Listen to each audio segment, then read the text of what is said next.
I'm here for the Face magazine. Okay. But my feature is more about vampires as a concept and how this film, I don't know, I feel like it disrupts a lot of the established sort of tropes and narrative we have. That's a good thing, though. I want to say that's a good thing. Exactly. Yeah. And so I want to talk to you about it, Sure. and I guess. But first, can I just say, I feel like the first thing, I'm a millennial, but like Romeo Must Die, Isaac O'Day. Check you out. Yeah, Wow. that was my first time I saw you on screen. So Wow. I just want to say I love that film, and I loved you in it, and God you were very bless you. menacing. Thank you very much. But I guess with this, what's been really interesting doing research for this piece is looking at, like, speaking to this gentleman called Jerry Rafiki Jenkins, who wrote a book called The Black Paradox in African American Vampire Fiction, and looking at and looking at the way maybe writers like, I don't know if you know Jill Gomez, who did the Gilda story. She did the first black lesbian vampire ever written in. There's Octavia Butler did Fledgling. Butler, yes. But then if you look at William Crane, who did Blackula, Eddie Murphy, Vampire in Brooklyn, and looking at how these vampires often have historically been a very like white-centric European figure. Yes. And how I'll tell you why I love about this film is that not only do we avoid this sort of solo individual figure of like the rich European, you have this sort of idea where actually what they have thirst for through Jack O'Connell is community. How that is going to be the thirst is less blood, more community. So, and I read in production notes you were talking about this. So I'm just going to open the floor. Please tell me your response to that sort of thing. Well, in my opinion, Remick, Jack's character, yes, it's community, but it is also the particular jewel in the community that he perceives Sammy to be, that he perceives Preacher Boy to be. He wants that. Yeah. Because that is the center. Again, I didn't play Remick, obviously, but my perception is, my interpretation is, he wants that Sammy, Preacher Boy, because that represents all the richness of the community and the future of the community and the music. Well, it's really interesting. I think one of the biggest things I was struck by in the film is the way music is almost this pure, most humane form that has its legacy back from, obviously, Africa that's come through this music. And then it's been this hybrid version because all these different genres coming in. And I love the idea how we have the black church in this versus hoodoo. Yep. And how the black church, you get into the sacred and the profane. Yeah. So, quote unquote. Quote unquote, right? And it's like so many of the most famous singers, R&B artists, blues, came from the church, right? And all day long. I guess how do you again when you kind of first kind of got involved on this and you're playing in this, you're playing a blues musician. What was your kind of understanding of how music functions in this, and what you saw it when you first decided to sign on and get to know your character? I think that what was causing me to respond to the text in the way that I responded came out of everything you just said without my understanding that's why I was responding. In other words, if I can try to break it down, the richness of the history and the tradition was resonating for me such that I could see the depth in the script and the fact that the horror genre was just this conduit for these larger themes. Yes. And if, when I was sent the script, if somebody had said to me, here's this script, this film you're going to do, and it will elicit the kind of response that you just articulated, I couldn't ask for anything better. Does that make sense? No, because it's very similar to what Ryan said, because we were having a conversation. It was like, yeah, I don't know what else to say. It's good to read it. And I think vampires is such, the vampire trope is such an important and such a malleable sort of trope. Malleable, but I'm saying this as you and I are talking. This is not stuff that I've thought about ahead of time. But if you take the oh God, I feel like I'm getting like an Oxford Don or some shit. No, don't. I love this. I was bringing up Marx. Marxism, because it is, I feel like they're Marxist vampires. Well, listen. If you strip away the Eurocentric, if you look at what is a vampire? Yeah. If you look at what is an entity that sucks from others for themselves? Capitalism. Okay then. No, okay then. Yeah. Which is very, very contemporary. Now, I'm not saying it's capitalist. You're saying that, but what I am saying is it's very, very contemporary. Yeah. Right? Now you say capitalism. I say any entity that sucks from any other entity that for its own use. Any entity that says, I see you, but I can't appreciate you.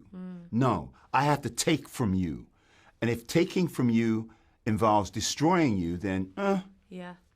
And it's interesting when you think about, so one thing I really which is very contemporary. Yeah, but it's timeless. Do you know what I mean? It's timeless. It is timeless. And I think I bring up Marx because in my research for this, he would use vampire metaphors to describe it. It's like, you need bodies, you need labor. You take him, but you're not giving back. That's right. So I wonder if you how you thought, what I thought was really clever in this film is the way that they made Remick an Irish, kind of like clearly coming from a certain Ireland, tradition. Coming from the tradition of not Bram Stoker, but also the tradition of paganism, because paganism seems to be like, I can get into that, but I think what's really interesting is this idea of, there's a line in it towards the end where Remick, where Sammy's like saying the Lord's Prayer. And he goes, and they said that to me when they took my land. And I thought that was also an interesting thing about how these kind of oppressed groups, and then you think about Irish people coming to America, there was actually solidarity. It's been, remember, no Irish, no blacks, no dogs, and these things. Right. How do you, what do you think make of that, the way that this kind of is, again, this community is actually saying, the vampires in my head, what they were doing is like, this utopia we're going to create where everyone's equal, free love, everyone's equal because we're coming together. They don't see themselves as the bad guys. No, they don't, and that's good. Yeah. I think that's a good thing because that adds to the complexity of the narrative. And also, we're going to create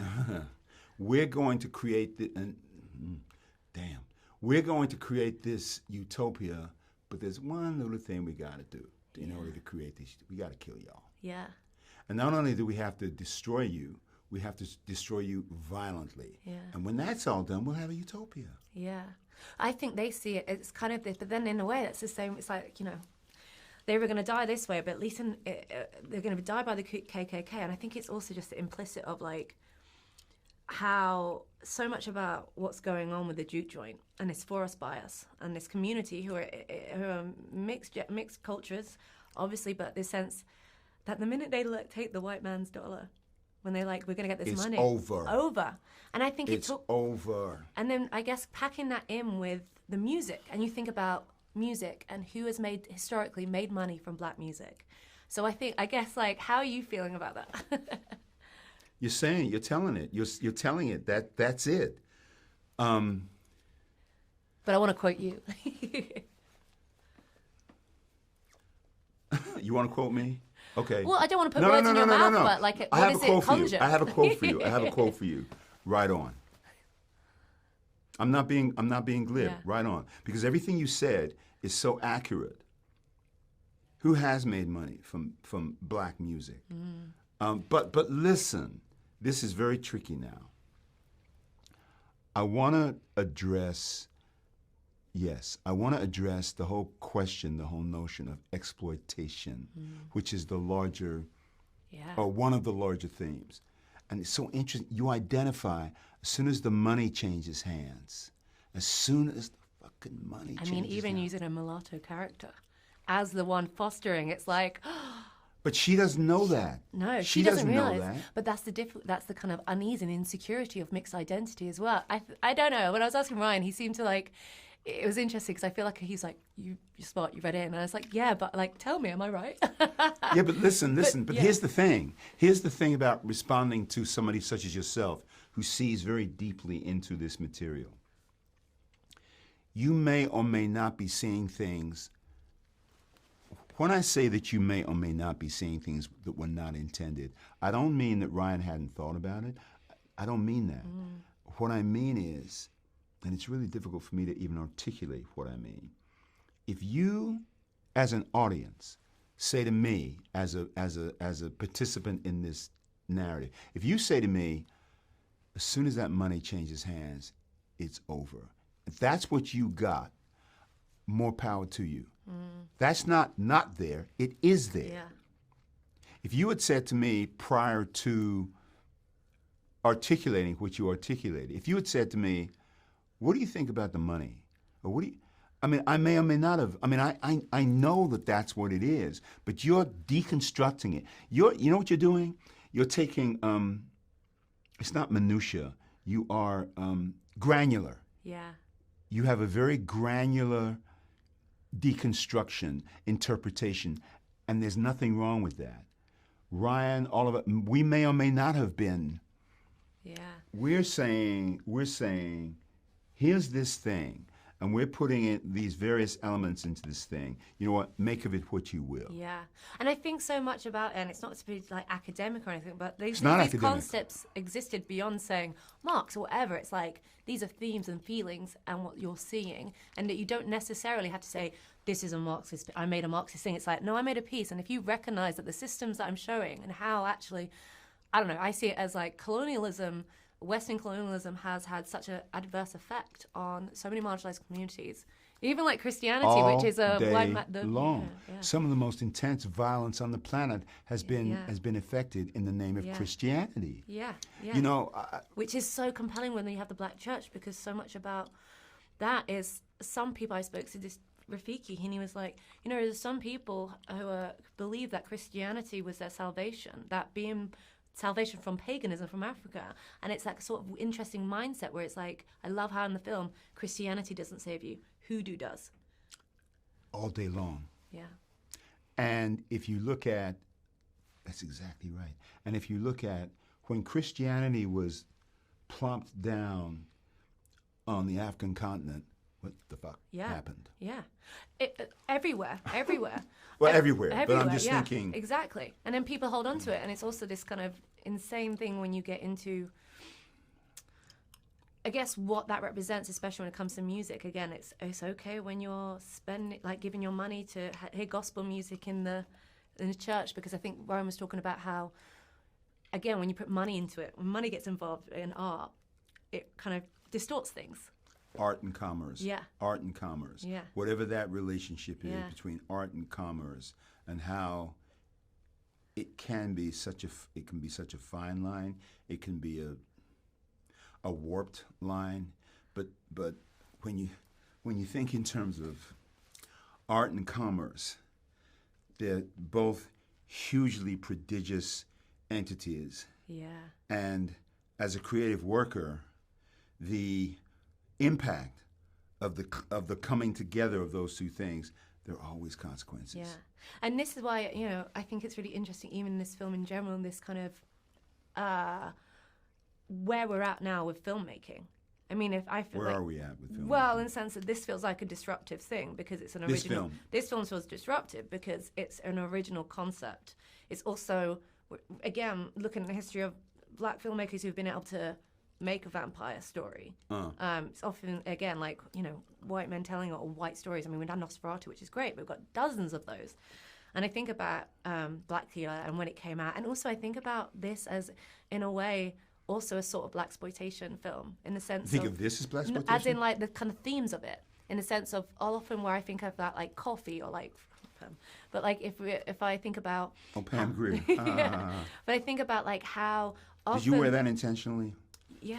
No, I mean, did you wear it intentionally as it relates to your coming here today to do this I have interview? so many of them. I was like, this is the most real. Because I think what's interesting about not only that slot where you have Curtis Mayweather or Earth, Wind & Fire, they would give music towards these films, right? And that some of them was come up through them. Or you'd have, and what's interesting, I always think with, say, I think it's Coffee, is that she's fighting for her community. Film Coffee. Yeah, she's fighting for her community versus white people, and it's about protecting us. So I think what I see there is like not a kind of saying it's exactly that, but it's like this is a marginalized community who are trying to protect themselves from the outsider, and actually only way. But hold on a second. Marginalized by whom? See, here's the thing about this. Feels like a fucking university debate. We should be in Oxford or some shit. We should be fucking Cambridge. Marginalized by whom? The fact, one of the things in this film is that this is a vibrant, successful community on its own terms. Yeah. On its own terms. Yeah. So I would not. It's marginalized by the larger power structure. But again, it's like the ominous thing. It's kind of the idea, the people that you think are the villain is not the villain, it's the society. That's what I see, and I think a lot of that, especially certain blaxploitation films of that ilk, when they were done in a certain way, grappled with that. It was like... But you know what you should do? You should find and deconstruct the etymology, the origin of that term, blaxploitation. Yeah. First of all, I don't think... We didn't come up with that. No, but others came up with that. Filmmakers We didn't come up with that term. Reclaim it because it was actually white people profiting of it, and then suddenly people were like directing their own stuff and getting into it, and then it kind of evolved, right? It's like. But by the time it became blaxploitation, yeah, that was almost a pejorative. Yeah, yeah. Am I not talking loud enough? You're good. I've only got 5 minutes left. I guess She got 5 minutes left. Feels like it's been 17 hours. Go ahead. Oh God, is this your least favorite No, interview? no. I'm not. Meaning it's been very, very dense. And I'm thinking, who does this woman write for? Who is this? I write for whoever pays me. Now, is that capitalist? That's capitalism right there. That's not freelancing. You know this. You're a freelancer. This is hilarious. Go ahead. I guess, again, because it kind of focuses on vampires. What's your relationship with that? What do you think? The genre. Like, what's your relationship, the history of it? I don't have one. You don't like it? No. I'm not saying I don't like them. They don't appeal to me. Right. In that way, right? I mean, I'm not the typical vampire audience. They're not on my radar like that. Now that sounds kind of, I don't know. It's just I'm not the audience for vampire films. And I guess we talked earlier about community. And one of the I read By All Means Necessary, The Making of Malcolm X, which Spike Lee wrote recently, which was phenomenal. And obviously you're West Indian child, Archie. And I was really struck by the fact that the fight he had to do to make that film, and then what he ended up having to do, because they weren't going to complete the film, that he called Michael Jordan, Oprah Winfrey, Prince. Cosby, all these people, and it was like that thing about forest bias. And I guess and the kind of in sense of he got his community to come together to find this movie and get the movie that he wants to make. I guess bringing it into Sinners is the idea of like, this is the film that Ryan Coogler originated, came up with the idea, wrote, directed. It's his thing. I guess obviously there's mixed group of people involved. But like, what does it mean to you to have like an ecosystem where it's maybe that little bit easier, maybe not, but like allowing Black creators to make the stuff that they want to do? I don't know that there's an ecosystem. I hope there is an ecosystem, but as it relates to Spike making Malcolm X and Ryan Coogler making Sinners, it's a very interesting connection because a very interesting continuum, those two films. And it actually, as it happens, Ryan and I were just talking about this last week. Did you talk to Ryan about this? No. Malcolm X, the dynamics of making Malcolm X in 1992 and the dynamics of Ryan Coogler making Sinners in 2024. Very, very different realities. I hope that Ryan's experience making Sinners does represent, to use your term, an ecosystem. I don't know that I hope it's true. Yeah. And would you call him a disruptor? Ryan? Yeah. I would call Ryan, the answer is no. I would not call him a disruptor. I would call him a person who is really committed to telling his truth. And the fact that he's committed to telling his truth about people who happen to be African descended, Yeah. they just happen to be. Yeah. His truth. I don't think he's setting out to disrupt anything, but I think what I think he is trying to do is not trying. What he's doing is presenting stories about the complexity of what it means to be an African descended person on this planet. Yeah. But in a world where truth is no longer truth, telling the truth feels like quite disruptive. In the sense that what is truth now, false truths, disinformation, it feels like he's disrupting by actually being honest. I mean, that's just me. I would leave that to you to interpret like that. Yeah. And you're entitled to your to that viewpoint. Because when we get into, what is truth and that becomes a whole other conversation. Yeah. I try to, for my own sanity, and I'm saying this with all, for my own sanity, I have to try to keep things simple. Because if I go down these various rabbit holes, I will literally, A, lose my mind, Yeah. B, I'll be enraged. I'll be completely, I have a 23-year-old son, right? And I remember when my son was young, I'd always say, no, man, you can't judge a book by looking at the cover. No pun intended. You can't judge a book by looking at the cover. No, people are, but now there is evil in the world. There is outright evil in the world. Yeah. And we are all being confronted by it, with it. There is evil. Yeah. And there are people who simply because you don't look like me, you don't count. Well, guess what? Fuck you.